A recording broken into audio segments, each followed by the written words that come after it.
Hello my dear friends.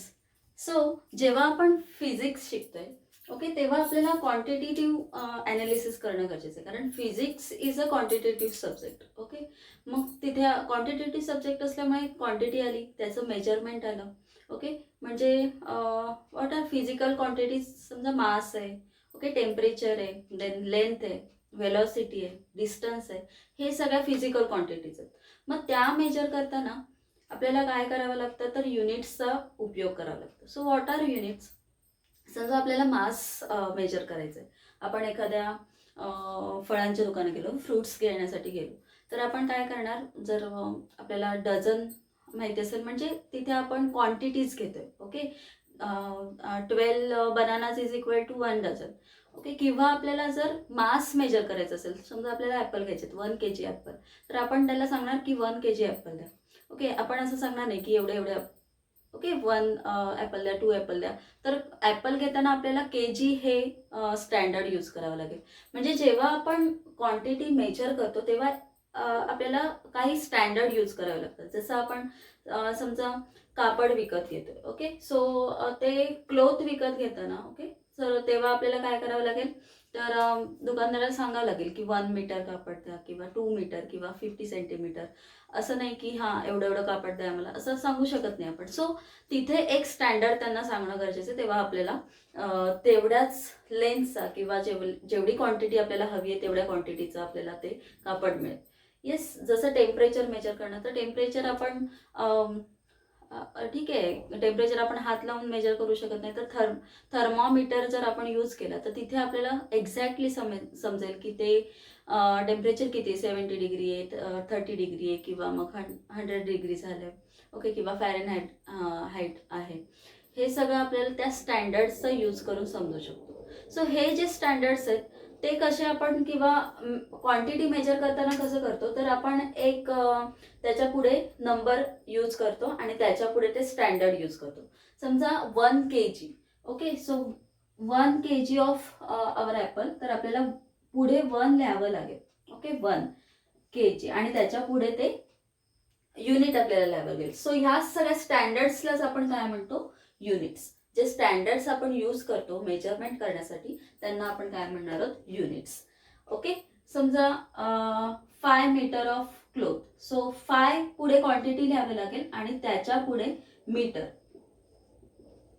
Okay, so 5 metre of cloth आपण म्हणू शकतो. म्हणजे जे काही आपल्याला मेजर करायची, जी फिजिकल क्वांटिटी मेजर करायची आहे, ती क्वांटिटी आपल्याला सुरुवातीला त्याची क्वांटिटी लिहावी लागेल. क्वांटिटी किती आहे ती नंबर्समध्ये असेल, आणि त्याच्या पुढे काय करतो आपण, ते युनिट यूज करतो.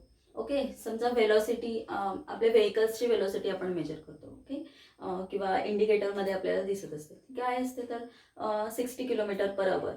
ओके, सो 60, आपल्याला हे 60 तिथे लिहावे लागतील. 60 किलोमीटर पर अवर, म्हणजे एका अवरमध्ये 60 किलोमीटर आपलं व्हेकल काय होतंय, मूव्ह होतोय. सो ही काय, velocity.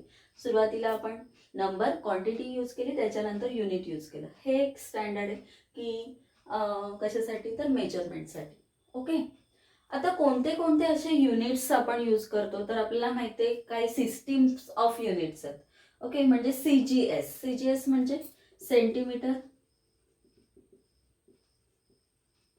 Centimetre, gram, centimetre, gram, and second. म्हणजे क्वांटिटी कोणती कोणती यूज केली बघा. सेंटीमीटर. सेंटीमीटर कसलं आहे, तर लेंथसाठी. ओके, लेंथ, सुरुवातीला लेंथ, त्याच्यानंतर mass, length, mass and time. So length, mass and time are the quantity, physical quantities, आणि त्याचे युनिट्स कोणते आहेत, सेंटीमीटर, मासचं ग्रॅम आणि टाइमचं सेकंड. ओके, ही CGS सिस्टीम आपण यूज करतो. त्याच्यानंतर MKS. MKS म्हणजे पुन्हा metre. Okay, M for metre, then K is kilogram and S is second.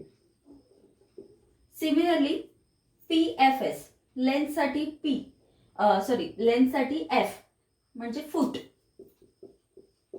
you know 1 foot is equal to 30 centimeter, right, like that. Okay, so mass is pound. Mass is measured in pound. And S is again second. Okay, टाइमसाठी second use करणार आहोत. So length, मास आणि time या physical क्वांटिटीसाठी आपण काय करतोय, centimetre, gram, second, metre, kilogram, second, then foot, pound, second. So हे unit standards आपण यूज करणार आहोत. प्रत्येक सिस्टीममध्ये वेगवेगळे स्टँडर्ड्स आहेत. त्याच्यानंतर एस आय म्हणजे सिस्टीम इंटरनॅशनल.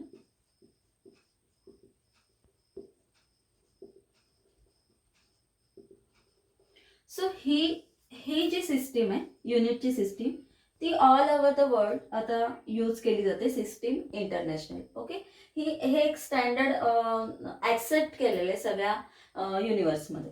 ओके, नाव हे झाले युनिट्स.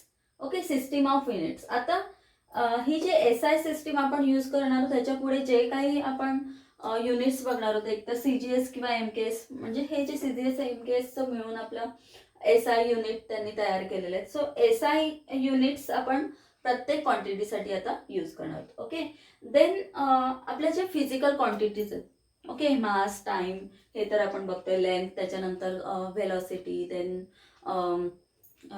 टेम्परेचर. ओके, ह्या सगळ्या हे सगळे जे फिजिकल क्वांटिटीज आहेत त्याचे 2 पार्ट्स होतात. एक तर फंडामेंटल फिजिकल क्वांटिटीज आणि त्याच्यावर डिपेंड असणाऱ्या दुसऱ्या डिराईव्ह क्वांटिटीज, म्हणजे फंडामेंटल क्वांटिटीज वापरून आपण त्या डिराईव्ह करू शकतो. Okay, so what are fundamental quantities?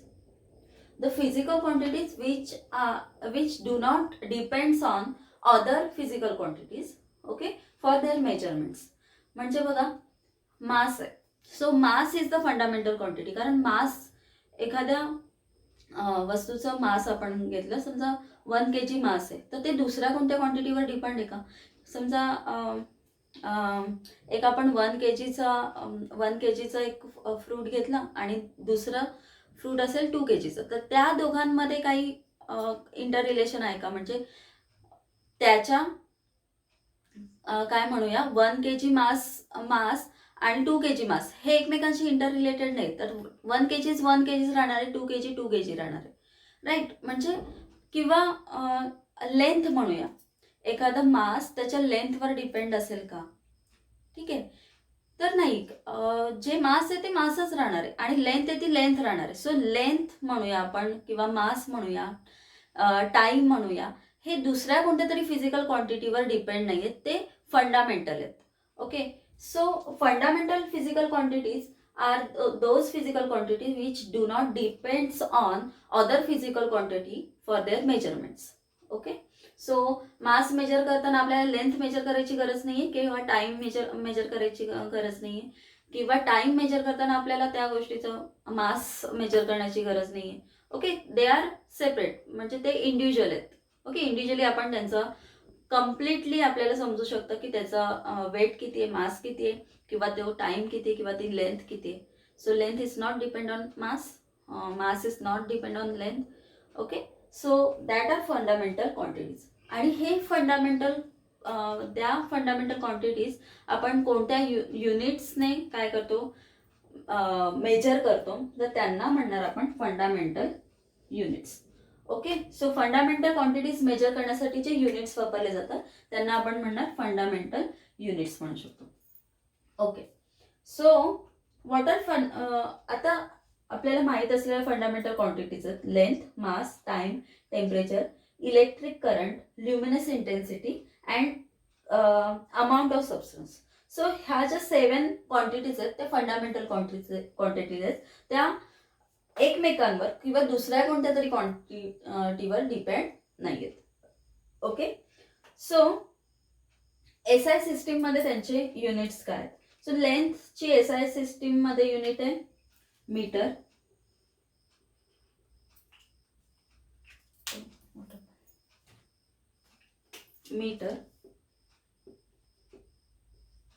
Yes. त्याच्यानंतर मास आहे किलोग्रॅम, टाइम्स आहे सेकंड, टेम्परेचरचं केल्विन, ओके, इलेक्ट्रिक करंटचा एम्पियर. हे काय SI युनिट्स आहेत. ओके, या रिस्पेक्टिव्ह फिजिकल क्वांटिटीजचे. त्याच्यानंतर इलेक्ट्रिक करंट, येस इलेक्ट्रिक करंटचं अँपियर, ल्युमिनस इंटेन्सिटीचं कॅन्डेला, अँड अमाऊंट ऑफ सबस्टन्सचं मोल. येस, आणि हे युनिट्स यूज करताना आपण डायरेक्टली मीटर किलोग्रॅम एवढं मोठं मोठं लिहायची गरज नाही. सिम्बॉलिकली आपण ते यूज करू शकतो. जसं लेन्स मीटरसाठी आपण स्मॉल एम यूज करू शकतो. Okay, small M. किलोग्रॅमसाठी kg.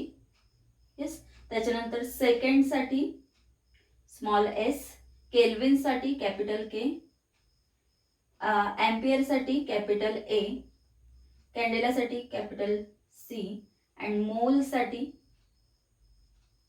मोल स्मॉलच वापरायचं आपल्याला, स्मॉल मोल. ठीक आहे, हे सिम्बॉल्स आहेत.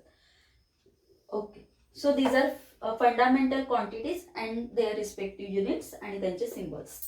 ठीक आहे, सो आता हे जे फंडामेंटल क्वांटिटीज आहेत त्या क्वांटिटी यूज करून आपण काय करू शकतो, दुसरे युनिट्स जे फिजिकल दुसरे जे काही क्वांटिटीज आहेत त्या डिराईव्ह करू शकतो. जसं बघा व्हेलॉसिटी. सो व्हेलॉसिटी तुम्ही म्हटलं तर व्हेलॉसिटी इज नॉट फंडामेंटल, कारण व्हेलॉसिटी आपल्याला माहिती आहे, velocity is what,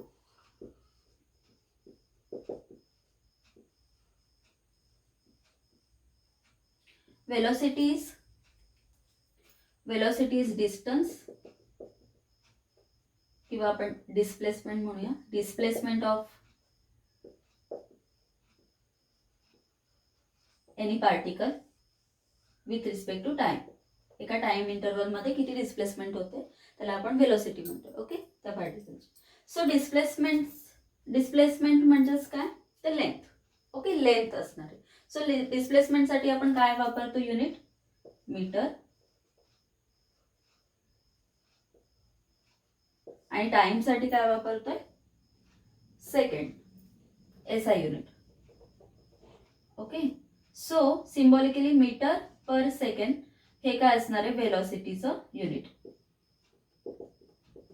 SI unit of velocity. Okay, so आता व्हेलॉसिटी काय कशावर डिपेंड आहे, डिस्प्लेसमेंट किंवा हे जे डिस्टन्स आहे ते फंडामेंटल क्वांटिटी आहे. Distance is not depend on time or other quantities, की मासवर डिपेंड नाही आहे. पण व्हेलॉसिटी मात्र डिस्टन्सवर डिपेंड आहे, डिस्प्लेसमेंटवर डिपेंड आहे आणि टाइमवर डिपेंड आहे. ओके, म्हणजे व्हेलॉसिटी काय, not a fundamental quantity, this velocities depend on the fundamental quantities. Okay, so ह्याचं जे युनिट आहे ते पण फंडामेंटल युनिट्सवर डिपेंड असणार आहे. सो फंडामेंटल युनिट्स कोणतं यूज होतं इथे, metre, okay, for length, and per second, second for time. Yes, similarly अजून एखादं म्हणूया आपण momentum. So momentum is equal to velocity into mass और मास इंटू वेलोसिटी, राइट. सो आपण असं लिहितो ना, P is equal to M into V, mass into velocity.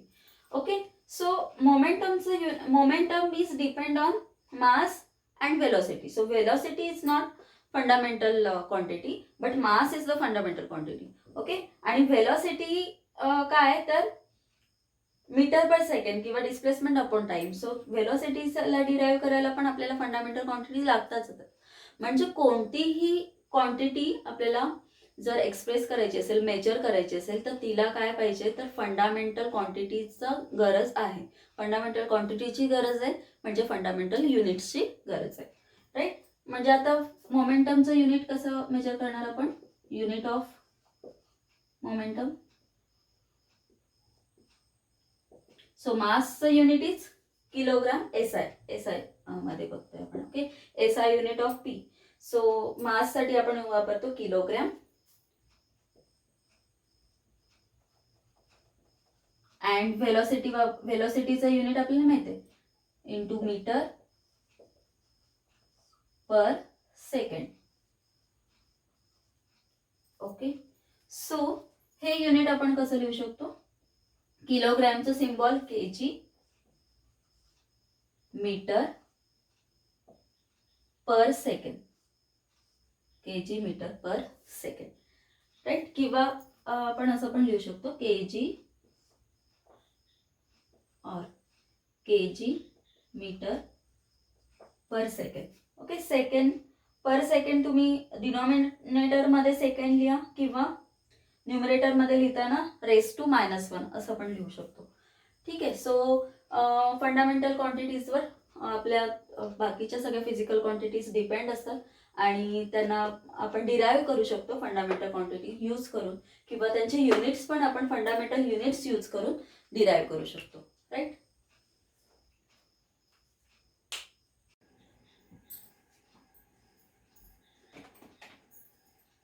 So आपले 7 फंडामेंटल युनिट्स सोडले तर अजून 2 युनिट्स इथे यूज केले जातात, त्याला सप्लिमेंटरी युनिट्स म्हणतो.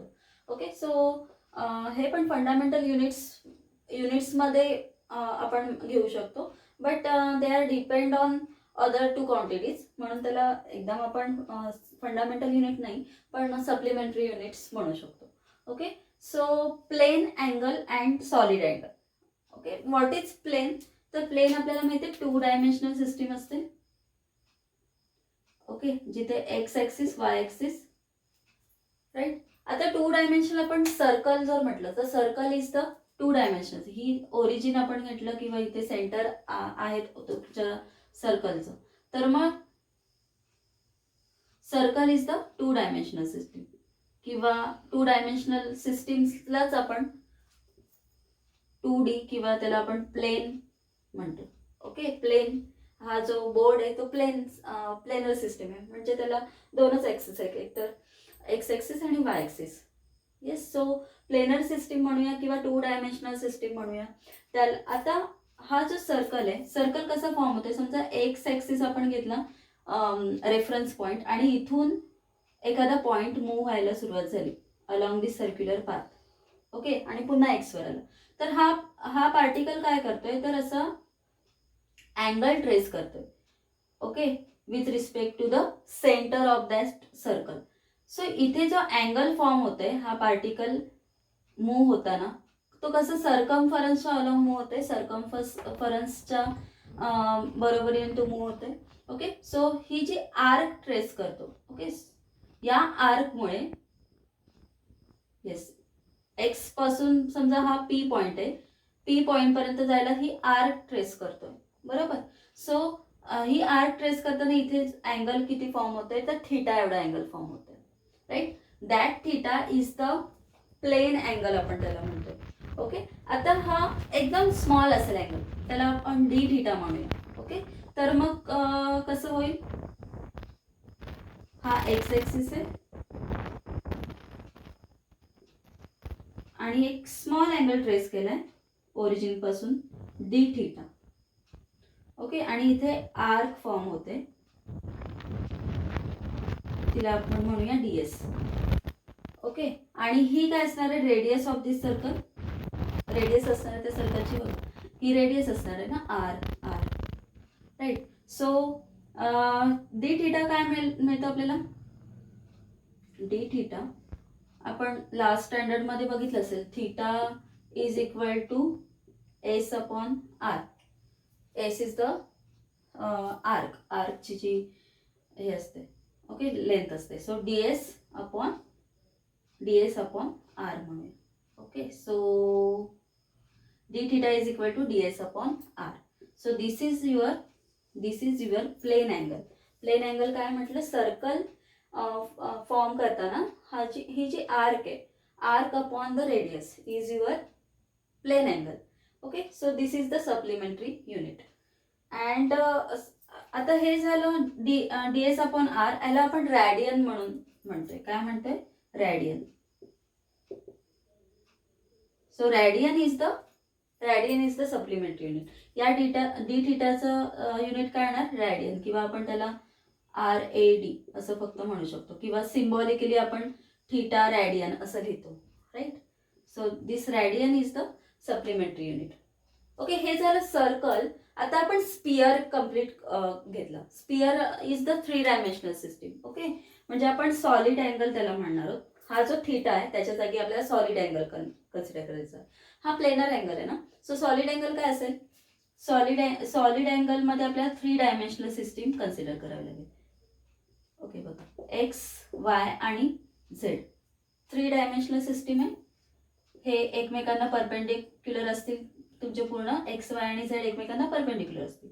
ओके, 3 डायमेन्शनल सिस्टीम किंवा तिलाच आपण सॉलिड किंवा स्पेरिकल सिस्टीम पण म्हणू शकतो. ओके, किंवा स्पेस पण म्हणू शकतो. Okay, space is the 3 dimensional system. Our room is the 3 dimensional system. Okay, 3 angle तिला आहेत, एक्स, वाय आणि झेड ॲक्सिस. सो असा एक स्पियर कन्सिडर केला 3 डायमेन्शनल. सो थोडंसं आपण बघा, बॉल आपला 3 डायमेन्शनल सिस्टीम असतो, स्पेरिकल शेप असतो त्याचा. सो तो बॉलच्या एकदम सेंटरला, बॉलच्या एकदम सेंटरला, आता हा बॉल आहे असं कन्सिडर करा आणि त्याच्या बॉलचं सरफेस आहे ना, म्हणजे वरचं कव्हर म्हणूया आपण, त्या वरच्या कव्हरचा तुम्ही थोडासा असा छोटासा तुकडा घेतला. ओके, म्हणजे तो सरफेस असेल, सरफेसचा छोटासा तुकडा, आणि त्या सरफेसच्या ज्या बाउंड्रीज असतील, ओके, त्या बाउंड्रीज वरून, आता इकडून ह्या सगळीकडून अशा बाउंड्रीज असतील, त्या बाउंड्रीजमुळे या सेंटरला एक असा अँगल फॉर्म होईल. तो अँगल काय असेल, पुन्हा तो स्पेरिकल शेपचा किंवा सर्क्युलर शेपचा असेल. ओके, स्पेरिकल शेपचा असेल तर त्या अँगलला आपण म्हणतो डी ओमेगा किंवा sigma, D sigma, and which is equal to area. हा जो एरिया इथे जसं आपण आर्क घेतली होती ना, arc upon radius. Okay, arc upon radius, तर इथे हा पूर्ण सरफेसचा एरिया घ्यावा लागेल. ओके, अपॉन रेडियसचा square. Okay, yes. So D A म्हणूया, ह्याचा एरिया किती असेल, डी ए एवढा असेल, D A upon R square. Yes, थोडंसं लक्षात येते. स्पेरिकल शेपचा सरफेसचा एक छोटासा पार्ट आपण घेतला, डी ए, म्हणजे तो एरिया ऑफ दॅट पार्ट, त्या छोट्याशा पार्टचा एरिया, आणि त्या पार्टमुळे एक अँगल फॉर्म होत आहे ॲट द सेंटर, आणि त्या सेंटरच्या अँगलला आपण काय म्हणणार आहोत, solid angle D sigma. Okay, and D sigma is equal to D A upon R square. D A is the area of that small piece and R is the radius of that sphere. ठीक आहे. So आता हा जो angle आपण major केलाय किंवा आहे, तर तो आपण म्हणतो स्टेरेडियन. ओके, तो कशामध्ये मेजर करणार, steradian. Yes, steradian, not radian, steradian. Yes, so steradian is the unit of solid angle. Steradian is the unit of solid angle. आता हा कम्प्लीट जर आपण स्पियर घेतला, complete sphere, so complete sphere त्याच्या सेंटरला किती अँगल फॉर्म करेल.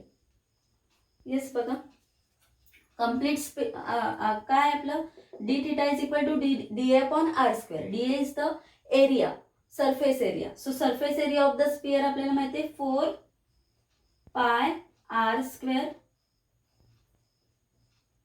4 pi R square upon this R square. So R square is cancel out. So किती राहिलं आपल्याला, 4 into pi is your D sigma नाही राहणार, आता सिग्मा म्हणूया. ओके, सिग्मा, डी सिग्मा म्हणजे small angle. D use for the smallest quantity असेल त्याच्यासाठी आपण डी यूज करतो. ओके, आता सिग्मा म्हणजे पूर्ण जो बॉल आहे, बॉलच्या संपूर्ण त्याचा सरफेस आहे. ओके, त्या पूर्ण स्पियरमुळे तुमच्या सेंटरला, त्या बॉलच्या सेंटरला किती अँगल फॉर्म होईल, तर 4 पाय. 4 पाय म्हणजेच is 2 pi is the 360 into 2. So 4 pi एवढा अँगल कुठे फॉर्म होईल, त्या सेंटरला फॉर्म होईल. Okay, so these are 2 supplementary units which are radian and steradian. Okay, yes. आता एक एक्झाम्पल बघायचं झालं, सॉलिड अँगल. ओके, सॉलिड अँगलसाठी सॉलिड अँगल आता कुठे यूज करू शकतो आपण, कुठे यूज करू शकतो, तर एक चांगलं एक्झाम्पल आपल्याला दिलंय, solid angle subtended by moon at the earth. Okay, आपल्याला माहिती आहे सिस्टीम. Okay, okay. अर्थला आपला मून समजा इथे, थोडा मी मोठा काढते आपल्याला कारण सॉलिड अँगल दाखवायचं आहे. This is moon. येस. काय विचारलंय? Solid angle subtended by moon at the earth. Okay. तर आता मून आपण जिथे कुठे पण असू अर्थवर. ओके. तर अर्थवर समजा आपली ही एक प्लेस आहे, तर त्या प्लेसला सॉलिड अँगल या मूनमुळे किती फॉर्म होते. सो मून पासून हा असा सॉलिड अँगल फॉर्म होईल. राईट. म्हणजे सेम सिस्टीम आहे बघा. सॉलिड सरफेस असं त्याची मूनची जस्ट आपल्याकडे फेस कसं डिक्स लाईक फेस आपल्याला दिसतो, नॉट पूर्ण स्पियर, पूर्ण अशी एक सर्क्युलर शेप आपल्याला दिसतो. तो आपण कन्सिडर करूया समोरचा, कारण आपल्याला फक्त एरिया कन्सिडर करायचा, not whole surface area of that. आपल्याकडे जो फेस केलेला पार्ट असेल तो part. Okay. So that is circular part. Right. हा जो मूनचा पार्ट आहे, फेस असेल अर्थकडे तो. आणि इथे त्यामुळे किती अँगल फॉर्म होतो, solid angle. Okay. So that solid angle is equal to काय असेल, पुन्हा आपण यूज करतो D sigma solid angle is equal to DA upon R².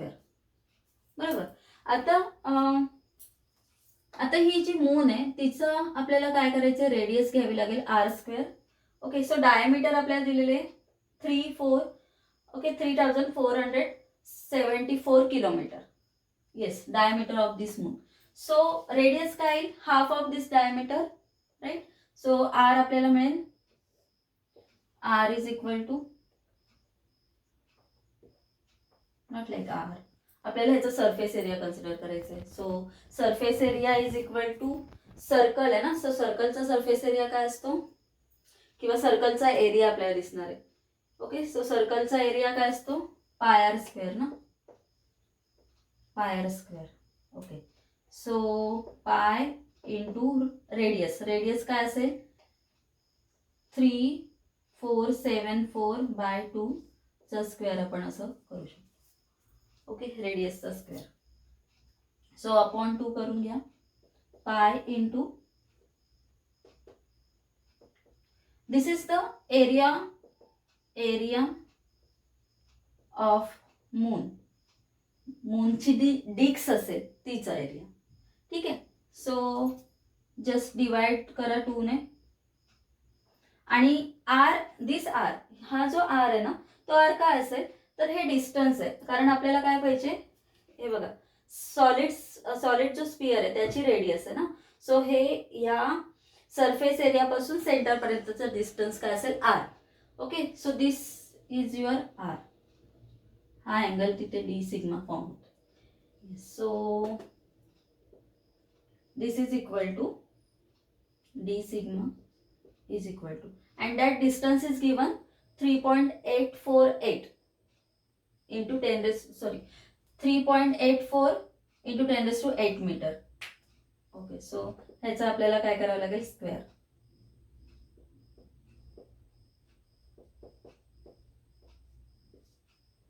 चा स्क्वेअर, आरचा स्क्वेअर. डिवाइड करून घ्या, काय 2 ने डिवाइड केलं तर 1737. ओके. सो हे मिळेल तुम्हाला 1737, आणि ह्याचं काय करायचं आपल्याला, स्क्वेअर. राईट. सो ही क्वांटिटी, हे काय मिळालं आपल्याला, एरिया ऑफ डिक्स ऑफ मून. म्हणजे ही जी डिक्स आपल्याकडे फेस असणार आहे ज्या डिक्सचा मूनच्या, तिचा area, circular area. Okay. So area of डिक्स ऑफ द मून. सो तो आपल्याला इथे पुट करायचा आहे एरियाच्या जागी, पाय इंटू 1737 चा स्क्वेअर. ओके. जस्ट कॅल्क्युलेट करा डी सिग्मा, आणि हे स्टेरेडियन मध्ये तुम्हाला मिळेल. ओके. ही व्हॅल्यू स्टेरेडियन मध्ये मिळेल.